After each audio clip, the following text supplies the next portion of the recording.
रामगढ़ के जिले की आरा की रहने वाली है और अब आपको सीधे भाजपा की प्रेस कॉन्फ्रेंस में ले चलते हैं। तालिबानी कोर्ट का वीडियो सामने निकल कर आया है।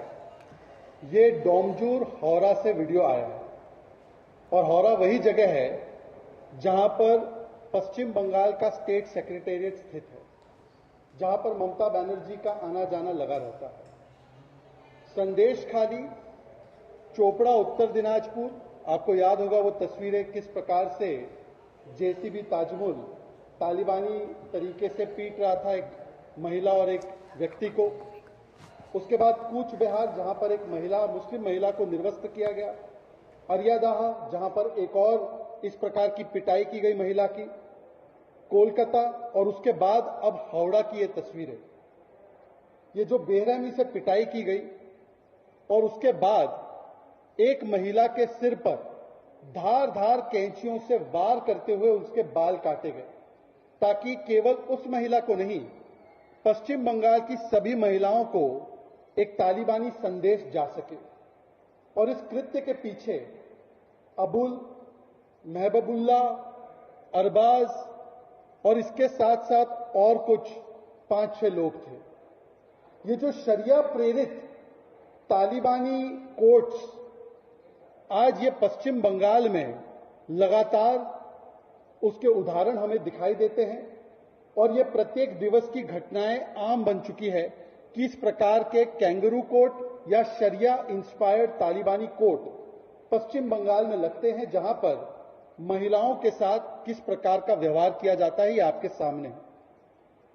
और आज एक बात तो स्पष्ट है कि ऐसे शरिया कानून के तहत तालिबानी कोर्ट को चलाने वाले और महिलाओं का उत्पीड़न, महिलाओं के साथ प्रताड़ना करने वाले अपराधियों को तृणमूल कांग्रेस और ममता दीदी की सरकार का संपूर्ण समर्थन प्राप्त है।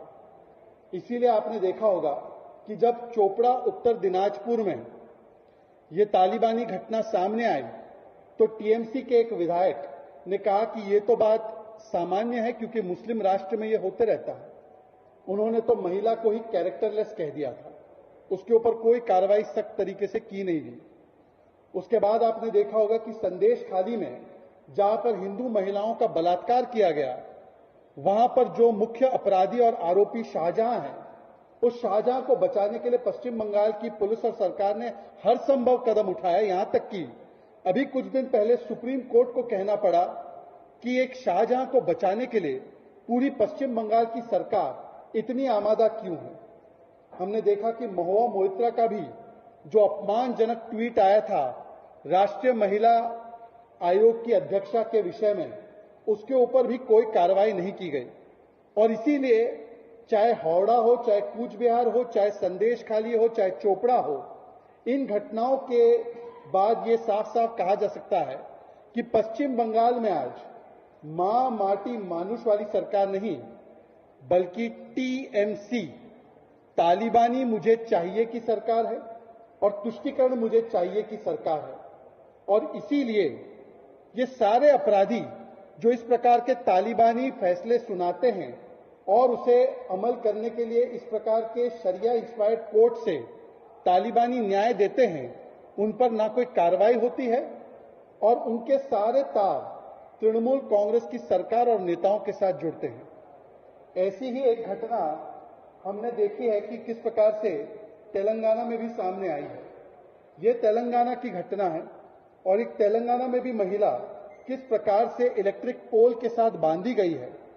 इस महिला का अपराध केवल इतना है कि ये गरीब महिला है और दिन दहाड़े इस महिला की पिटाई की गई उसी तालिबानी तरीके से। इस बार राज्य था तेलंगाना। इसका मतलब जहां पर भी इंडी अलायंस की सरकार है, वहां वहां ऐसे तालिबानी कृत्यों को अंजाम देने वाले तमाम उन अपराधियों को खुली छूट दी जाती है और महिला अधिकारों का गला घोटकर महिला उत्पीड़न को वहां पर अंजाम दिया जाता है।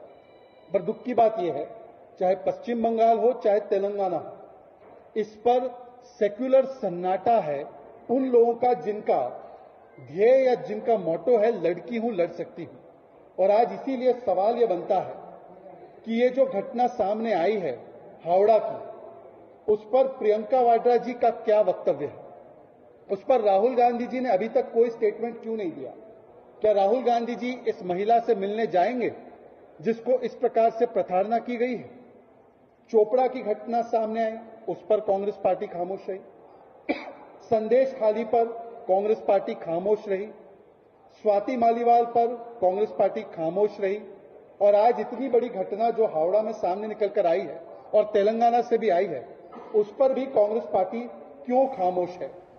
आज प्रियंका वाड्रा, प्रियंका चतुर्वेदी, राहुल गांधी, सोनिया गांधी, खड़गे जी, इनको चुप्पी तोड़नी चाहिए। अभी हमने देखा कुछ दिन पहले महिला सशक्तिकरण के लिए सुप्रीम कोर्ट ने एक बहुत बड़ा फैसला भी सुनाया। ये फैसला तब सुनाया गया जब इसी सरकार, कांग्रेस की सरकार ने, जब सुप्रीम कोर्ट ने एक बड़ा फैसला लिया था तो कट्टरपंथियों के सामने नतमस्तक होते हुए, महिला अधिकारों का गला घोंटते हुए उस सरकार ने फैसले को पलटा था। आज जब सुप्रीम कोर्ट ने यह फैसला दिया तो जय संविधान करने वाले राहुल गांधी ने ना इसका स्वागत किया, ना AIMPLB जिसने इस फैसले के खिलाफ जाने का निर्णय लिया है उसका खंडन किया। आज मैं पूछना चाहता हूं राहुल गांधी जी से कि केवल संविधान हाथ में पकड़ने से कुछ नहीं होगा। यदि आप संविधान के शब्दों से, संविधान के जो बातें हैं उससे पूरी तरह से इत्तेफाक रखते हैं तो पश्चिम बंगाल में जो हुआ है, क्या इस संविधान के साथ खड़े हुए लोग हैं या इस संविधान के खिलाफ हुआ है? जो सुप्रीम कोर्ट का फैसला आया उसके ऊपर आपने एक भी टिप्पणी नहीं की। उल्टा जो लोग इसका विरोध कर रहे हैं वो सभी लोग इंडी अलायंस के साथी हैं।